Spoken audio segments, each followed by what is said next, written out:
So good morning, everybody, and welcome to our event, A Stitch in Time, Why the UK Needs a Plan to Finance the Transition.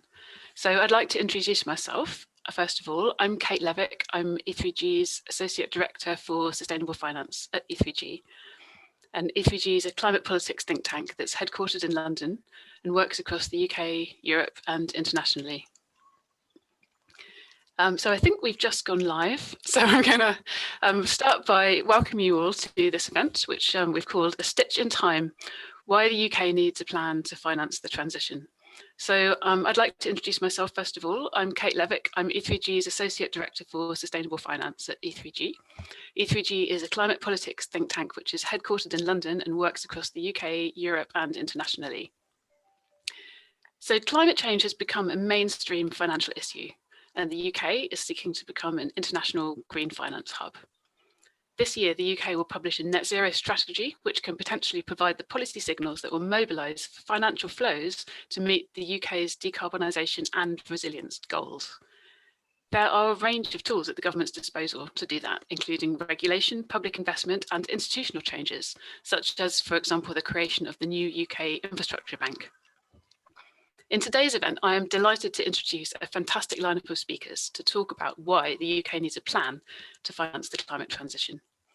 So first of all, we will hear from Chris Stark, who's the Chief Executive Officer of the UK Climate Change Committee. He'll give our keynote presentation today. And we'll then be joined by an expert panel, which includes Dimitri Zenghelis, who's a Senior Visiting Fellow at the LSE Grantham Institute, Ingrid Holmes, who's an Executive Director at the Green Finance Institute, Matt Scott, who's Senior Director for the Climate and Resilience Hub at Willis Towers Watson, and Steve Waygood, who's Chief Responsible Investment Officer at Aviva Investors. So thank you very much to all of our speakers for joining us today. So first of all, I'd like to introduce Chris Stark.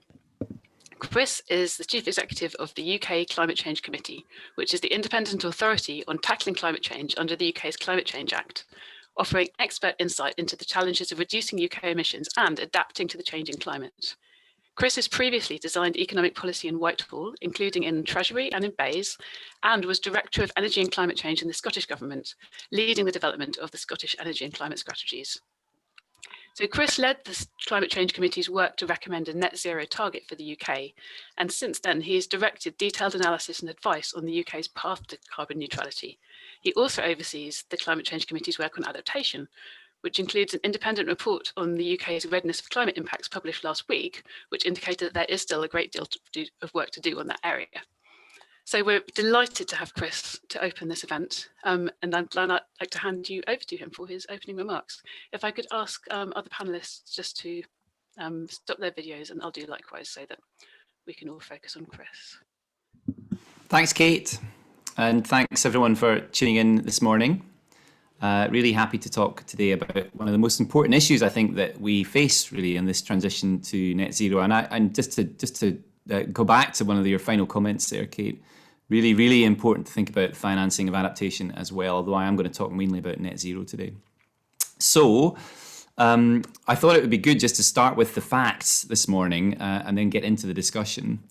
There is a very urgent need for change across the economy.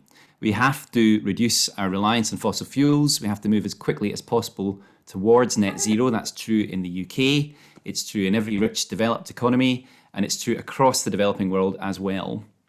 We have a global need to reduce our emissions very urgently, or the kind of weather that we are seeing right now in North America is not going to be unusual at all. In fact, it's going to be worse. It's going to be commonplace. We're going to have those kind of events happening regularly. That is climate change. It is with us now. It's going to get worse unless we tackle it and unless we make this transition to net zero. And here's the thing, we know exactly what to do. So in countries like the UK, we have a blueprint to decarbonise the whole economy. It starts with cleaning up our energy supplies, especially with zero carbon electricity generation. It continues then into replacing all the fossil fueled assets that we currently use with zero carbon alternatives as quickly as we can. And we can help that along with some, I think, relatively minor changes to behaviour to curb the highest carbon activities, and some crucial changes in the natural world underpinned by changes in farming and agriculture to allow us to store more carbon in the land and to restore nature. That's the plan for the UK. It's also the broad plan for every single economy around the world. So I happen to think, of course, that the UK is better placed than most to make this transition because we have the apparatus of the Climate Change Act to guide us. But nonetheless, my opening point really is that there are no great secrets here to what must be done. So the difficulty in reaching net zero is really not a technical one, despite what many people present it as. I think of it rather as overcoming 3 or 4 barriers. So let's just talk about that first. There's the behavioural barrier. That's the willingness of citizens, of people to make changes to their lifestyles. There's a political barrier, definitely. The willingness of our political leaders to put policies and incentives in place to help shape markets, especially to direct investment towards the right priorities. And there is a financing barrier. That's the ability, especially, to generate a return from all these net zero investments. I think each of those barriers is very much overstated, but each of them, of course, is real. In particular, the political barrier to action, which is often cited, I think we have far too lofty an idea of what politicians can actually achieve directly themselves. It's the market, of course, that will deliver the change that we need. But all 3 of those barriers falls down on the 4th. And that's the failure to imagine that we can do it, imagine that it can be done, and that it's worthwhile, of course, that we do it at all. So for me, despite all of the progress recently on net zero, that's still the biggest challenge that we face. It needs to become a mainstream outlook that this is a practical and an achievable transition. Now, no, I didn't talk about a cost barrier. That's not because there aren't real costs. There are, of course, and we'll talk about that in a second. But I think we need to rethink the idea of a cost to net zero at all. Most obviously because we are avoiding the enormous cost of climate change by acting on all of this, but also because the evidence is there already that we can have a low-cost transition, especially to clean energy, with all the benefits that flow from that. We don't need fossil fuels for cheap energy anymore. The transition does carry real costs for some consumers, for some corporates, depending on the circumstances that they face or the sector that they're in. But they can be managed properly, and especially with good policy. So fiscal policies really come to the fore here to spread the costs and the benefits of this transition in a fair way. The overall cost on the economy is at worst a very, very small one. We now estimate it's less than 1% of GDP each year. It keeps coming down, and that cost is very resilient to changes in energy prices in the future. So I'm very confident of it. Much more likely, though, this is a pro-growth story. There's a sizable boost to the economy from all the investment that we'll need to do, and especially if we can front load that activity and investment to make use of the spare capacity in the economy as we come out of the pandemic. Really important to think of that recovery story and an investment-led recovery framed by the net zero priorities and, of course, by the climate resilience priorities too. I think we should be thinking of net zero as a programme of renewal. It's renewal to key industries. It's about new jobs. It's about new UK economic activity. It's the inspiration for innovation across the whole of the economy, all the new technologies that will come with that. And crucially, it's a source of competitiveness for the UK economy if we can get ahead of the global transition, the inevitable global transition. So again, I think all of this is in the framing. We hear too much about the difficulties of all this and not enough about the benefits. So what about all that investment, and can it be financed? Really important thing to say, most of the investment for net zero will be private investment by corporates, by individuals, and most of the investment that will carry us to net zero is going to happen regardless of government policies. That's a really strongly positive message to start with. But to get to net zero and to fuel this transition as quickly as we can, we do need to grow the total investment across the economy by about an eighth in our most recent assessment. That means adding in the UK £50 billion of extra capex into the UK economy each year. Now, it's worth considering what we're doing with all that capex. We are replacing high carbon assets that we use today, all the cars, all the vans, the boilers, the coal-fired power stations, with zero carbon alternatives. Time is really of the essence here. So the net zero target in the UK is 2050. That sounds like a very long way away. It's too far for many, but it's much, much closer than you think. The average lifetime of a fossil fuel asset bought today is 15 to 20 years. It's much longer in the heavy industries. So that means that any business investing in a new piece of plant and machinery today, or any household buying a new boiler, is expecting to look forward to using that asset, operating it well into the 2030s, causing the emissions that cause climate change, probably into the 2040s. So if we want to avoid scrapping assets early, then the implication of net zero by 2050 is that we need to be ready by around 2030 to phase out the sale of most high carbon assets. We need to catch the asset replacement cycles early, or we're going to miss the target. Again, that's the situation in the UK. It's also the situation in every other developed economy around the world that has signed up to that net zero target by mid-century. So the grand challenge here is to use the next decade, less than that actually, to warm up for that moment in 2030 or thereabouts, when we're ready to switch off the sale of fossil fuel technologies and begin the transition to zero carbon in earnest. It will be a little earlier in some sectors, a little later in others, but this really is the critical decade to prepare the supply chains, to bring the cost down of the key technologies by whatever means possible, to get ready for the big switchover that's coming. Now, £50 billion a year is a lot of money, but we must not think of that as a cost. It's an investment with two very big payoffs. Obviously, the carbon payoff, but secondly, the reduced fuel and the better operating costs for the UK economy in making those investments. As we use much more energy efficient technologies, we'll be spending less and less on fuel across the economy, switching to cheaper and cheaper green electricity as the main fuel source. And also, as a happy benefit, becoming more energy independent in the UK, bringing energy activity back to the UK that we presently import. So there's a big upside from all this capex, from all this capital expenditure that we need to make, all of which means that I think it can be financed as long as there's some careful thought and planning about how to do it.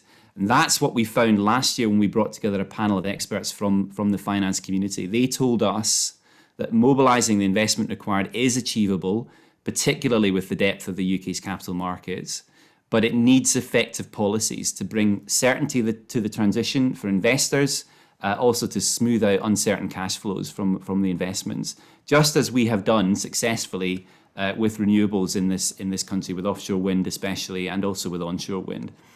Crucially, if we get that wrong, policy risk is going to drive the cost of capital to be much too high. Flipping that around, effective policies can bring down the financing costs. So we estimate from £17 billion a year to just £3 billion a year. So think of that. That kind of clarity, that certainty from government on the plan for decarbonising each sector of the economy is absolutely essential, not just in driving the transition, but in driving a low cost and financeable transition to net zero overall. That's why we keep saying the UK needs a strategy for net zero. So just to wrap up and to open up the discussion, just a few insights from that work that we did last year on net zero and on financing the transition.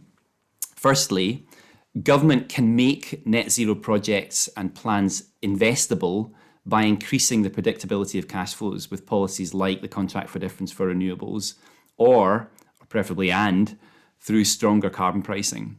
So that's the kind of number one, that's the bedrock upon which everything is built. Secondly, we can encourage the kind of market innovation that we need to deliver the net zero finance, as long as we have the clarity about the plans for each sector. So sector-specific plans from government, sector-specific policies that suit those sectors. That's the importance of the net zero strategy for the UK that we need before the COP. That will allow everyone in the market to understand what they should do next. Thirdly, through financial regulation, also through better rules for financial disclosure, we can reveal to investors the value destruction to balance sheets of the climate risks and the value creation of net zero. So we should make net zero targets and plans mandatory for the financial institutions because of the simple scale of the financial risks here. Fourthly, alongside all of that, we can encourage financiers to grow their own expertise and their literacy on climate financial risks, and of course the opportunities from net zero. That's absolutely essential, and that's the importance of events like this. And lastly, just to go back to that international theme that I opened up with, that's going to dominate, of course, the next few months' discussion in the run-up to COP. We think the UK can build and help to build the international frameworks that will accelerate the global transition and the global financing of net zero through the leverage we have in the city, but also by very straightforwardly demonstrating to the world that the UK has a meaningful plan for net zero, and of course that low-cost finance is available for all the investment that we need. In the end, I think that is the most important message we can bring to COP26, and that is, of course, how we overcome that failure to imagine that we can do this. That's the message I hope we'll have to take to Glasgow in November. So I'll stop there. Thanks very much. Great. Well, thank you very much, Chris. And thank you for starting us off with a real kick and a strong call to action. You talked about the work that was done last year. I think you were probably referring to the Road to Net Zero Finance report that was released alongside the 6th carbon budget, if I'm correct about that. And it sounds as though you're certainly wanting to take forward a number of the recommendations from that work. Given that you also talked about the UK's ability to help set international standards, do you want to make any more suggestions for how the UK could best use the sequence of meetings and events that we have coming up? Obviously, the UK is the COP26 president this year. We know that the net zero strategy is going to be published. We know that next year there'll be a point for reviewing the current green finance strategy and potentially taking things forward there. So how do you think the UK can best use this sequence? Well, you just spelled it out, Kate. I mean, I think this succession of events, we've just passed one of the big milestones, which was the G7, and there was some discussion of the kind of things that I've just talked about, which is of course very positive. But we've got to, I mean, what we really need is a well thought through set of milestones here that allow us to get to the kind of outcome that I've just described. So it's not just about COP26. But it is about using the build up to COP26 to introduce the idea that finance is a really core part of that. So the changes that I was referring to, again, they need to be mainstreamed. And we have this kind of global platform to do that in the presidency of the COP, which interestingly begins in Glasgow. I mean, it's worthwhile saying that it's not just about the event itself, but it's all the things that will follow that. And the refresh of the green finance plan in the UK is another opportunity for that. So I get the sense, I'm a hopeless optimist, but I get the sense that on this stuff the Treasury is quite keen. The pressure I've been trying to put on the Treasury recently in the work that we've published has been more about the lack of Treasury support for the broader plan for net zero. But of course, those two things are wedded together. You can't have a green finance strategy unless you have a proper strategy for net zero with the backing of the Treasury. So I'm afraid that the finance department of the UK, also the economics ministry of the UK, really needs to stand behind all of this. And for me, that's the importance of COP26, is that a lot of this really needs to come together and needs to be it needs to be in the in tray now for the Chancellor. So he's making decisions about this. So that we can have this platform that I've been talking about and then can help to steer that global transition using that leverage of the city. So it's a pretty critical few months now, especially for some positive messages from the Treasury. Great, thank you very much. Well, that's crystal clear. So I'm going to move on now to introduce our panel as well and lead on into the further discussion. So each of our panelists is going to start by introducing themselves and making some introductory remarks for a few minutes. And we'll start with Dimitri Zenghelis. So welcome, Dimitri. Dimitri is the Senior Visiting Fellow at the LSE Grantham Institute. He's also Special Advisor for the Wealth Economy Project, which he previously led at the Bennett Institute at the University of Cambridge. And he's a Senior Associate at the Cambridge Institute for Sustainability Leadership. So until recently, he was the head of policy at the Grantham Research Institute at the LSE and the acting chief economist for the Global Commission on the Economy and Climate. Previously, he headed the Stern Review team at the Office of Climate Change in London and was a lead author on the Stern Review on the Economics of Climate Change, which was commissioned by the then Chancellor Gordon Brown. Dimitri went into that work having previously served as the head of economic forecasting at the Treasury. So welcome, Dimitri, and over to you. Thanks, Kate. I'm not sure. Am I introducing myself? I think you've done I couldn't possibly do a better job of it than you have. I will say this, Chris just mentioned heat waves in the northwest of the US and Western Canada. I should point out that we are in Greece. We've managed to kind of bust out, but we are working from, both of us, my wife and I are working from here and trying to sort out childcare. But the long-winded point I'm coming to is that it has been in the 40s here for most of the time that we've been here. Tomorrow's supposed to be 44 degrees. Now that's not record-breaking, but it's pretty hot. And one can't help make the connection about these things which used to be considered previously very rare events. Just as having 38 degrees in London used to be considered a very rare event, and it seems to happen every 3 or 4 years now. So yes, I can vouch for it at a personal level. The world is heating up. It's heating up in here. Cool. Well, thanks, Dimitri. So in this event, we're looking at the overall need for a net zero strategy, which Chris spoke to very eloquently, and within that, a plan for financing the transition. So is there anything you'd like to share with us around that before we introduce the other panelists?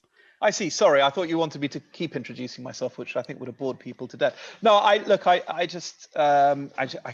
couldn't really do much more than echo everything that Chris has said. I mean, this is, I've actually been advising the OBR on their chapter on fiscal sustainability, looking at climate change. They've used the CCC numbers, and I don't know what I'm allowed to say and what I'm not allowed to say, but I think the kind of narrative that they used wasn't quite the same one, and I pointed this out to them, that Chris used. They still keep talking the language of costs. They take the integral of costs over the period now to 2050, whereas if you look at the CCC numbers, what they show is that yes, there is 40-50 billion of extra capex investment required over the next 15 to 20 years, but by 2040, and a lot sooner in some sectors, the operating cost savings more than exceed those savings. So you end up in a world of net benefit. And that, in a sense, is the whole point of talking about these as investment costs.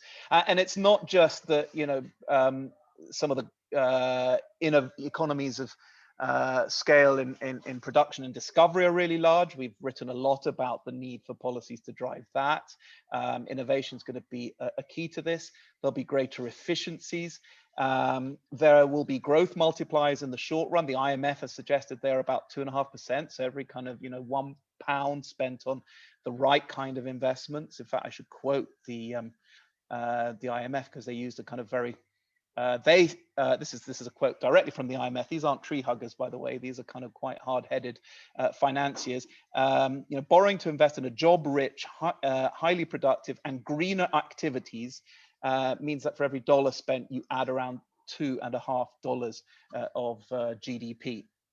So that's a pretty kind of potent bit of advice there. And Chris touched on something else which most people often overlook, which is the sort of competitiveness gains as well, the gains from getting ahead of other countries in the inevitable transition, of building the knowledge and production clusters and the supply lines that allow the UK to have a competitive advantage in what's likely to be the fastest growing markets in the world, which are going to be low carbon and resource constrained.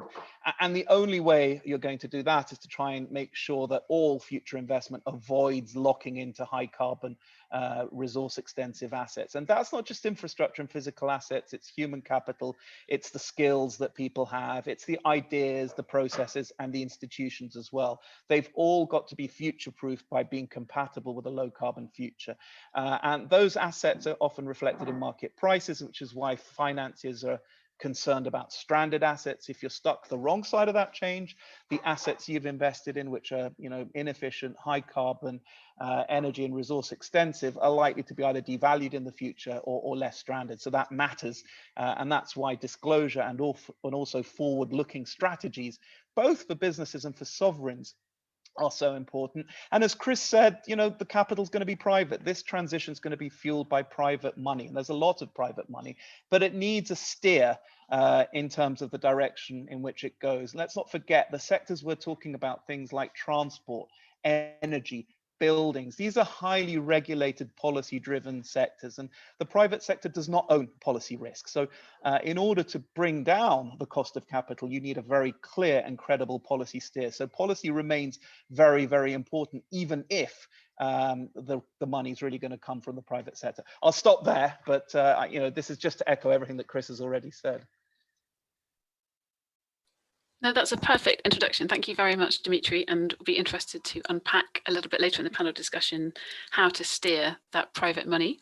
But that does bring us beautifully to introduce our next panelist, Ingrid Holmes, who's the Executive Director of the Green Finance Institute.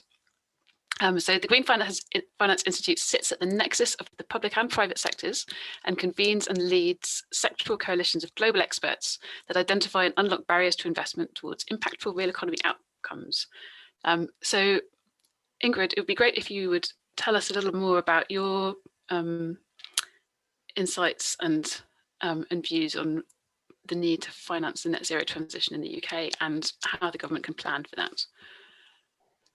Well, thanks, Kate, and thanks for the invitation to be here today.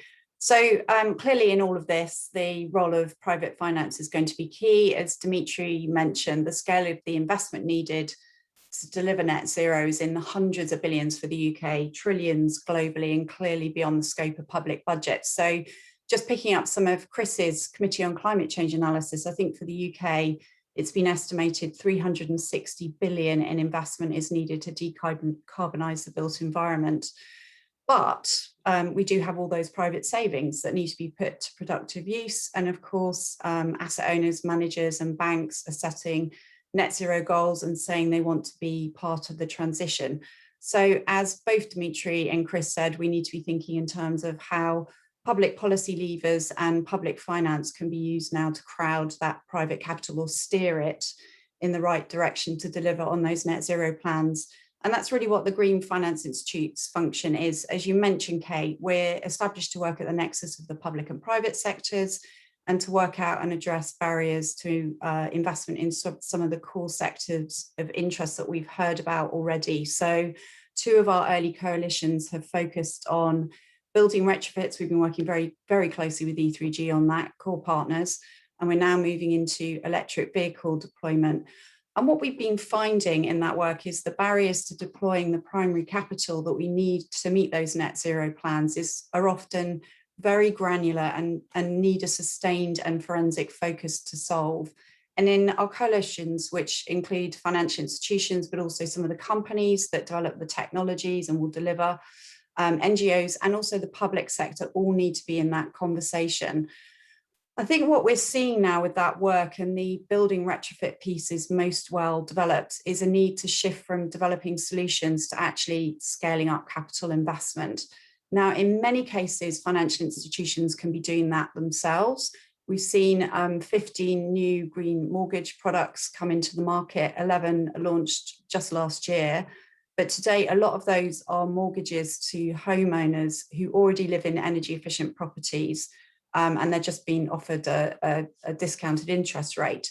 And that's only 3% of the housing stock.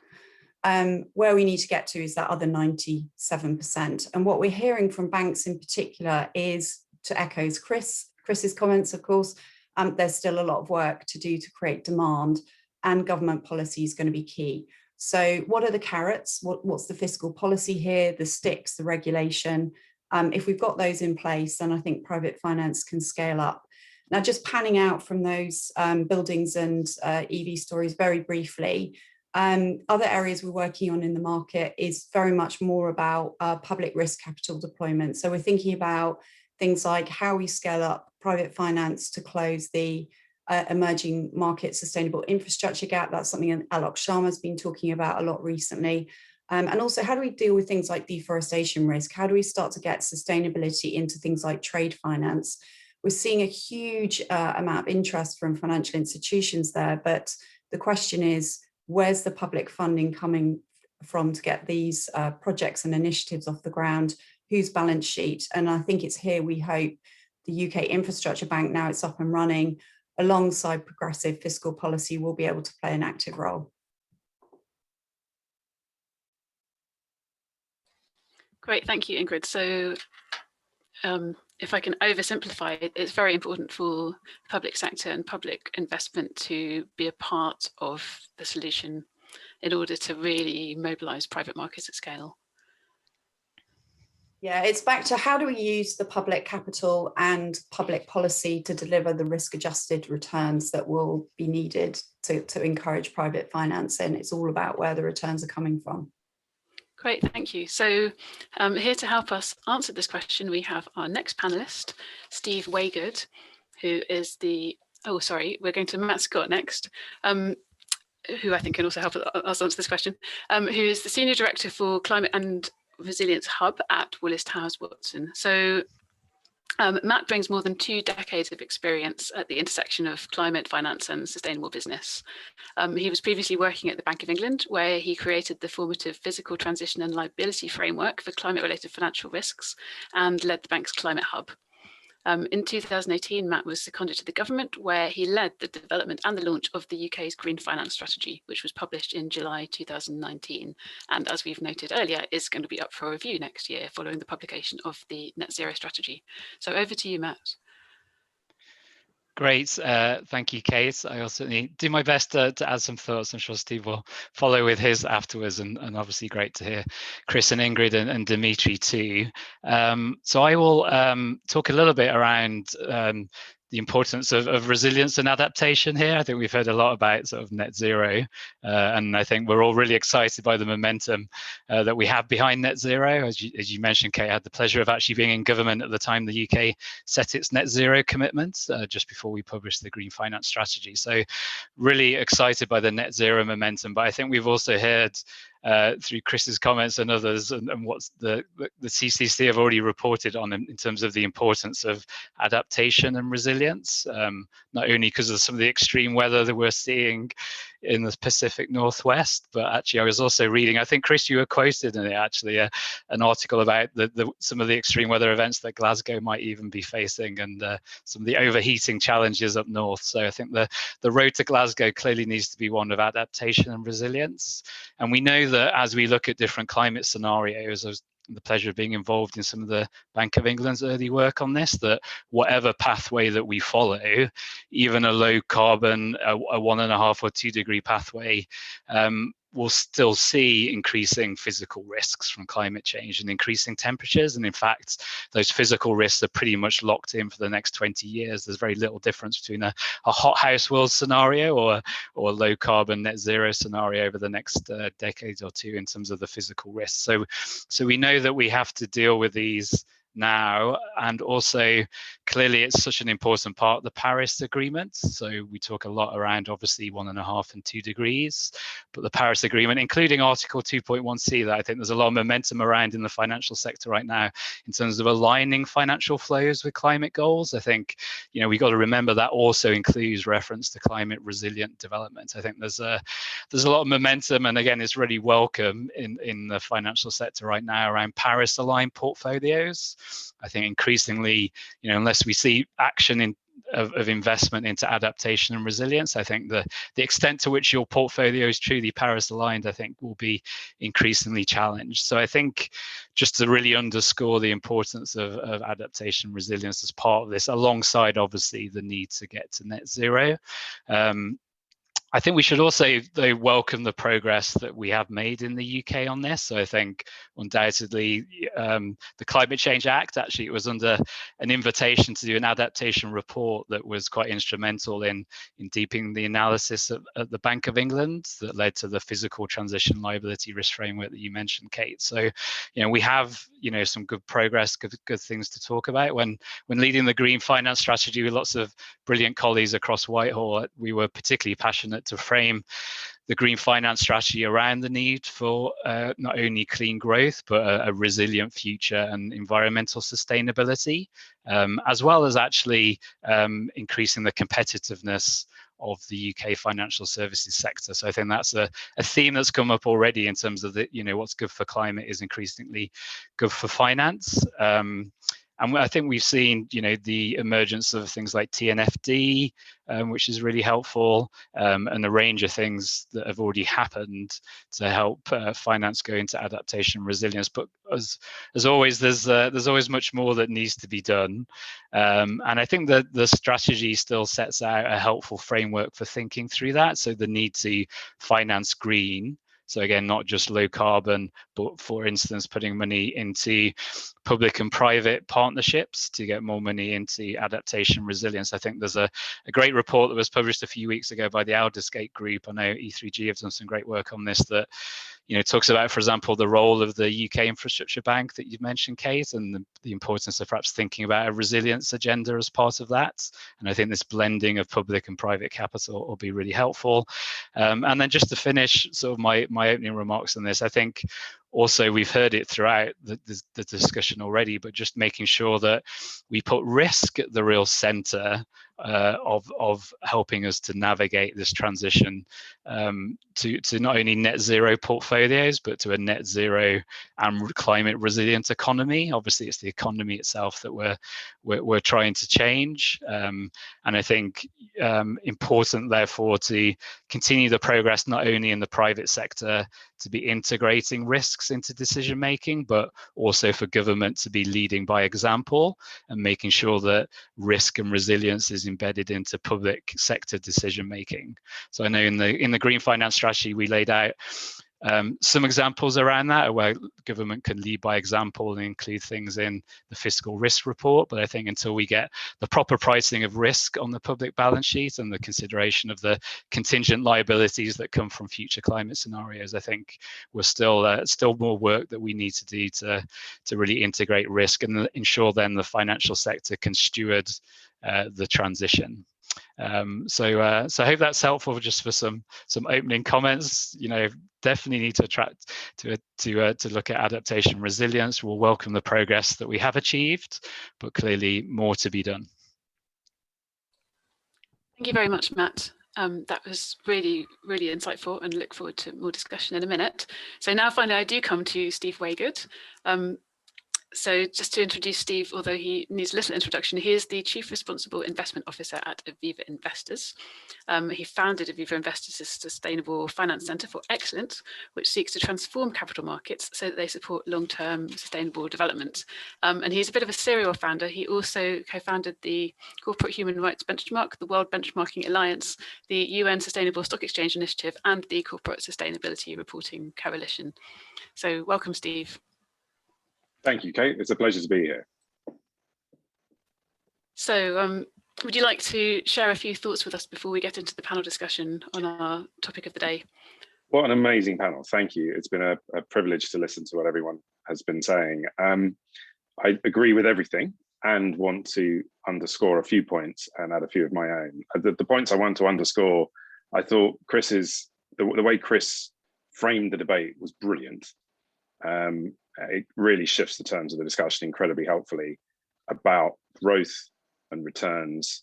And it's not about cost, it's about investing in a way that actually enhances the UK's competitive status, looking at supply chains. I particularly love the idea that net zero plans should be mandatory for financial institutions, and it should be a requirement on financial institutions to grow their expertise.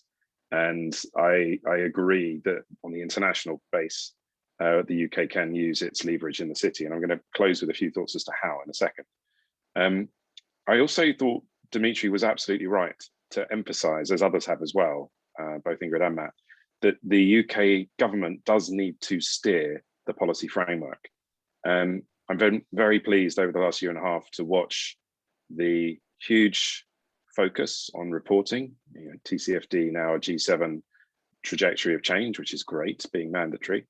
The focus on reporting, on risk, better risk disclosures, on returns, and on mobilizing. That's been a welcome framing up to a point.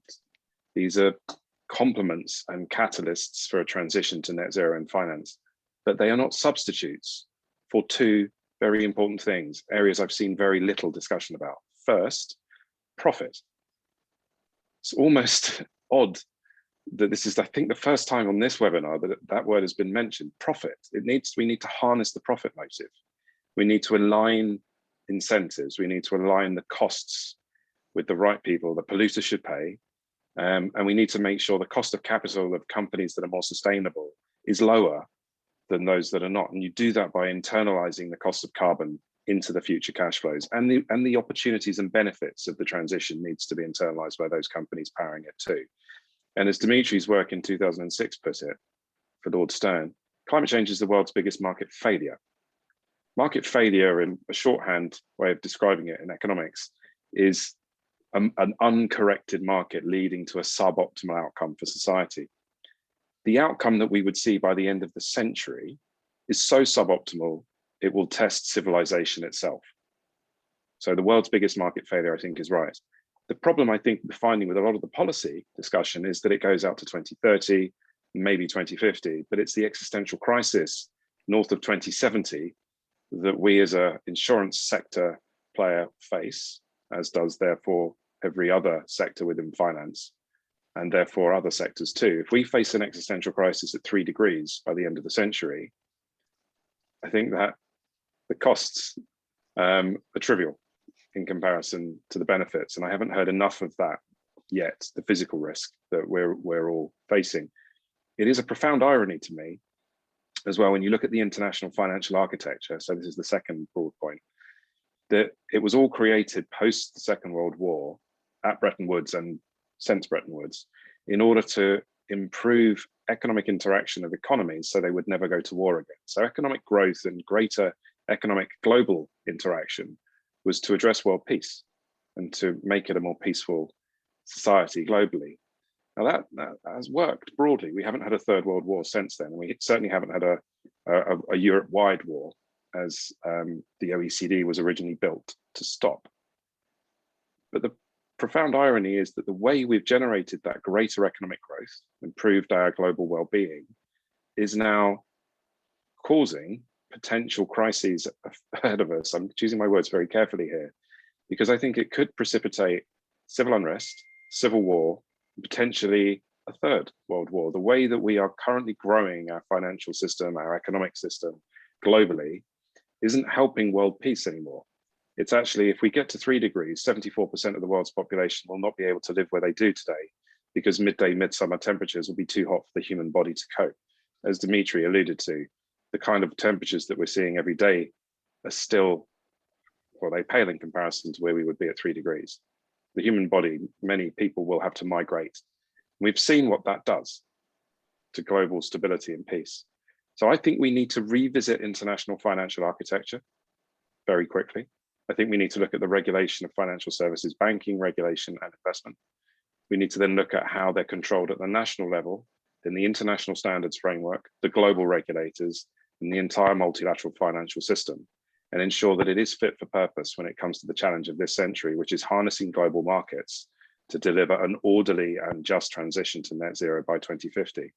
And at the moment, the approach that I've seen, even though I'm on the FSB TCFD, which has been a wonderful thing to be part of, we need every financial institution, whether it's the governance structure of the international financial architecture or banks, insurance and investment, doing everything they possibly can to power a transition to net zero.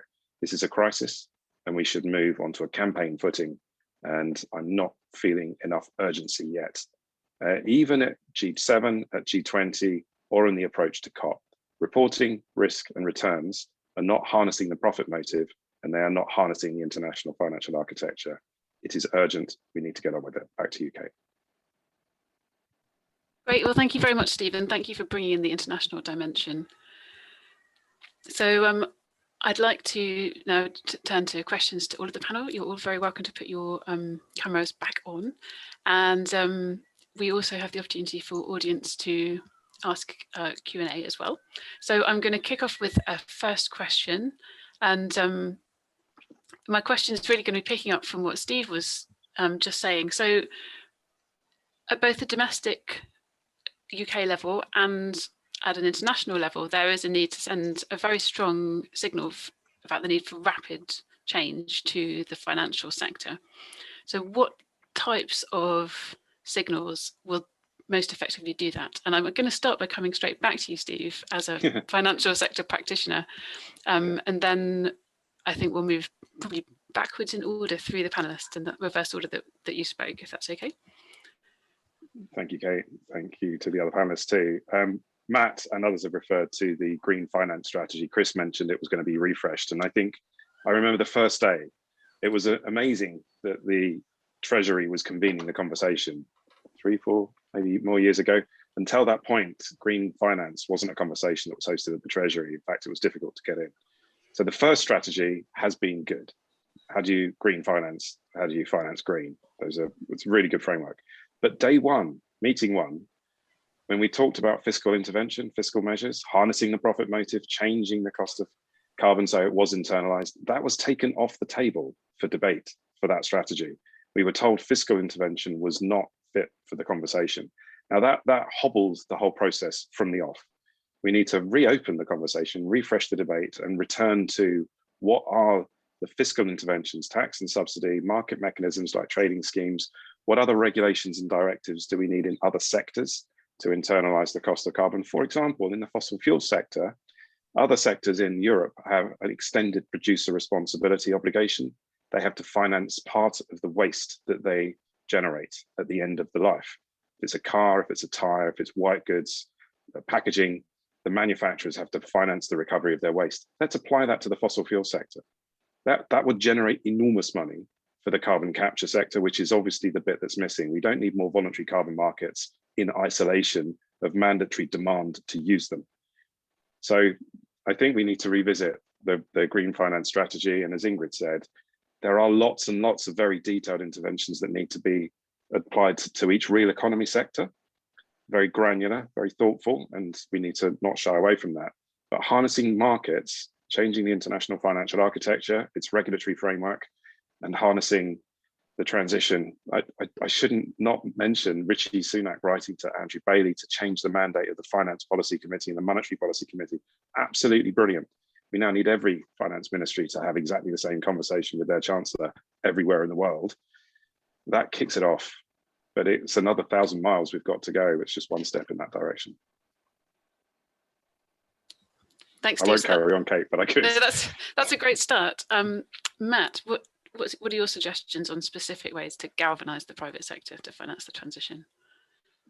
Yeah, I mean, firstly, I can agree with Steve more that ultimately there's only so much the financial sector, and indeed having been a financial regulator, there's only so much you can do without strong, supportive government policy, and undoubtedly, especially as we get to some of the hard to abate sectors, then having fiscal support. And we've seen, Chris mentioned at the start, contract for difference and other things. We've seen what that can do in terms of offshore wind and solar technologies. So undoubtedly, just reinforcing what Steve said. I think there is a need.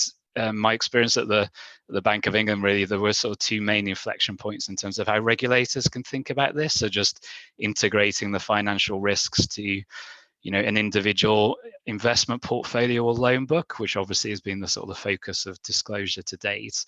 I think, though, that the increasing focus now around systemic risk is really important. So that the role for the financial sector to not only think about its own risk, but also the role that it can play in stewarding the economy as a whole to get to net zero, and also, I keep adding this, a climate resilient economy, right? Because ultimately we need to design the financial system to get the economy as a whole and to become a steward of capital.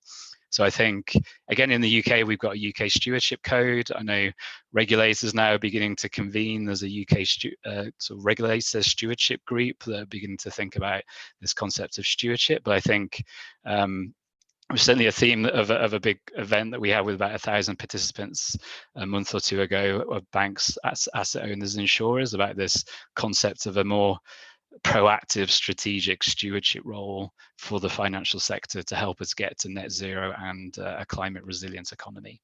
So that would be the bit I would add to this, the importance of stewardship. Brilliant, thank you, Matt. So moving backwards, I think we get next to you, Ingrid. Thanks, Kate. So I'd agree with all of that. Of course, I think it just comes down to sector-specific pathways, doesn't it? So targets are great. They indicate the size of the market, but where are the returns coming from? How is the policy going to support that? Taxonomies, we're starting to see some of those. The UK is introducing one that can help, but where are the risk-adjusted returns is my question. So just to give you some examples from the work that we're doing, electric vehicles, we're doing lots on charging infrastructure. There are plenty of very profitable opportunities there, but who pays for the less profitable charging infrastructure in the more remote parts of the UK so that we get a UK-wide network? With water, big adaptation issues there. How do we ensure the investments needed to deal with the reinforcement of the water network? It can't just be based on what the poorest members of society can afford to pay. Just a couple of examples. So what I'd like to see from the green finance strategy is just much more of what we saw a slither of in the last version, which was the Green Homes Grant Finance Fund, I think it was. So trying to promote retrofits in buildings. We basically need sector level pathways, don't we, for each of the other important sectors that my fellow panelists have outlined. Great, thank you. And back to you, Dimitri. Thanks, Kate. You know, picking up from where the others have left off, in terms of policies, I could sort of read off the list of policies that I think are essential to drive a transition from carbon pricing, standards, regulations, well-capitalized infrastructure investment bank, support for R&D, support for deployment, and so on. The point here is that there isn't a single kind of, magic option or sort of silver bullet. It's the coordination and coherence across the board of policies that matter. And in a sense, the mood music and the signals are almost as important as the details, because the way to galvanize change is to change expectations, to shift expectations from one of kind of cost, which is going to motivate a lack of coordination, to one of opportunities and self-interest, provided that, the facts support that change in expectations. And in a sense, the reason I mentioned the OBR was not to sort of in any way castigate them for kind of, focusing on costs. It's because organizations like the OBR can be very influential in steering expectations. And of course, if the private sector or even politicians feel that low carbon investments are going to be costly, that becomes a self-fulfilling prophecy, because lack of investment then means the costs don't come down and the finance stays niche and the new markets don't grow. So it's not just the policies, but it's the kind of the sense that there will be a continuation of policies. And in that sense, that's why something like the Climate Change Act and the carbon budgets are so important, because they lock in a degree of accountability. Whereas sending mixed and muddled signals is a sure way to put off the private sector. And history's on our side. 10 years ago we talked about cars and electric cars and renewables as being eye-wateringly expensive. There's an article from The Economist in 2014 talking about how we'll never move to renewables. We all know now that whether we give two hoots about the climate, as a result of the investment that's already been made and the limited policies we have already seen, we are now going to have cheaper, more productive, better cars and cheaper energy, electricity. And these aren't trivial sectors. And it's just the beginning. So, a focus on the opportunities and the returns, and a steer from government, recognizing that this is about growth, it's about innovation, it's about productivity, and it's about competitiveness, is that sort of magic cocktail that allows a country like the UK to steal a march on its competitors and the firms within the UK to become future-proofed and resilient to an ever more resource-constrained and low-carbon global market. Great, thanks, Dimitri. And now coming back to you, Chris. So earlier on, you said that the financing barrier was overstated. So presumably that's in the context of certain obvious things that the government should do next. So do tell us what those are. I mean, there are lots and lots and lots and lots and lots of things that the government should do next. But I mean, I really, really agree with what Dimitri has just said. It takes a collection of things to get this right. And the thing I was thinking as we listened to the panel there is that my kind of main objection actually when it comes to financing issues is that they're somehow separate from the policy issues. You see that definitely from the Treasury right now, that somehow we can do this with finance and then over here we'll do this with policy. Of course, all these things are linked. So if you take some of the hardest challenges, and that's how it's framed always, a hard challenge, decarbonising buildings. Well, of course it's hard. It's hard because we put all the tax discounts on using fossil fuel on the fossil fuel bill, and then we put all the costs and the policy costs on the thing that we want them to use, the electricity bill. Now that's not going to work, and despite that, actually we're close to making heat pumps cost effective. So it tells you that actually a slightly more enlightened view about where the burden of cost should lie on an energy bill, switching them from the gas bill to the electricity bill, for example, would dramatically change the outlook for heat pump installation. It would, in a single swoop, dramatically change the interest of the utilities in putting together packages for heat pumps as opposed to gas boilers. If you couple that with a bit of enlightened regulation, especially around new build properties, why on earth are we building new build properties that aren't to the right energy efficiency level? Why on earth are we putting them in floodplains and not building them to the appropriate climate standards? You know, a bit of enlightened policy making there from a department that is doing very, very little at all on this, MHCLG, then suddenly you have completely changed this discussion of how difficult it is to decarbonise and to adapt the building stock that we have in the UK into one where actually it's a fait accompli. So we need to connect together the discussion of finance, which is still a kind of ivory tower thing. I mean, it's remarkable to me today in the Times, you know, the kind of second or third story on my iPhone this morning when I woke up to read it is Rishi Sunak's green savings scheme. That is the minimum that we should be doing. And of course, it needs to be connected with these wider policies, which the Treasury have not yet endorsed.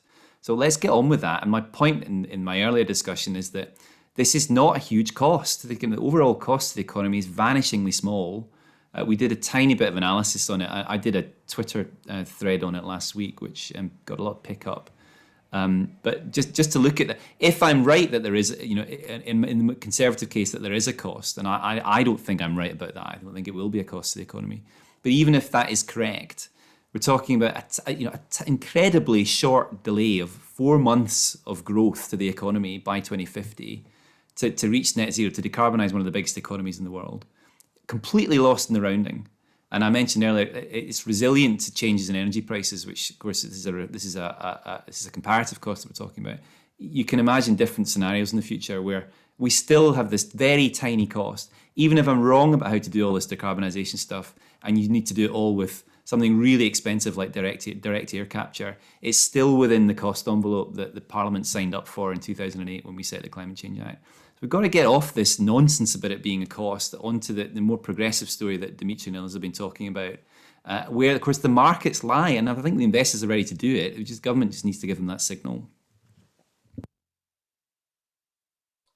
Brilliant. Well, thank you very much. So we are sort of nearing the end of our session today, which is only an hour. And I must say, although we haven't had a chance to go around the panel very much, it's been an absolutely fantastic discussion that we have had. The only downside being, I think, is that so far we have only uncovered violent agreement. With a bit more time, I would have hoped to lob in a few more controversial questions. But I just wanted to sort of sum up some of the key themes that we've picked up along the way. One of them has been about the need to move fast, to move financial signals very quickly, partly because of the long-term nature of investments. And we've talked about the importance of moving out of fossil fuel assets by 2030. This is not a 2050 timeframe. This is really as soon as possible timeframe. And we've also talked a lot about opportunity framing, about this being potentially an investment-led recovery, about a programme of renewal, and really not framing this in terms of cost. We know that the avoided costs are higher, but in terms of seeing the positive opportunities, again, something that we could have gone into with more depth was how this fits with other government policies, such as the levelling up agenda. But these things obviously can come together. We've also, and I mean, I was pleased to see it. It wasn't necessarily going to happen, but we have seen resilience come through as a very strong theme in this event, not least seeing Dimitri sweltering away there in Greece. And I think it's clear how important it is that an approach to resilience to physical risks is integrated into the UK's plan for net zero.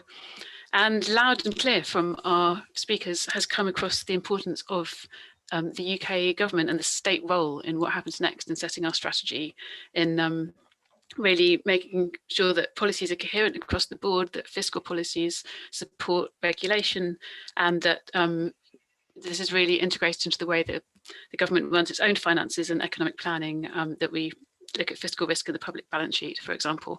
And finally, it seems clear that we do have a very clear set of opportunities and milestones over the next 6 to 12 months in which the government really has an opportunity to take this forward, going through the net zero strategy, the COP26 conference, the green finance strategy next year, including a number of other smaller milestones along the way, including what's being announced today around the green gilt and the investment product, but also the next developments of the UK Infrastructure Bank. So the possibilities seem very strong. The way forward is clear. I'd like to thank you all very much for helping us map it out today, and thank you for your contributions. Thanks, everyone. Thanks, Kate. Thanks, everybody. Thanks. Bye-bye. Bye-bye.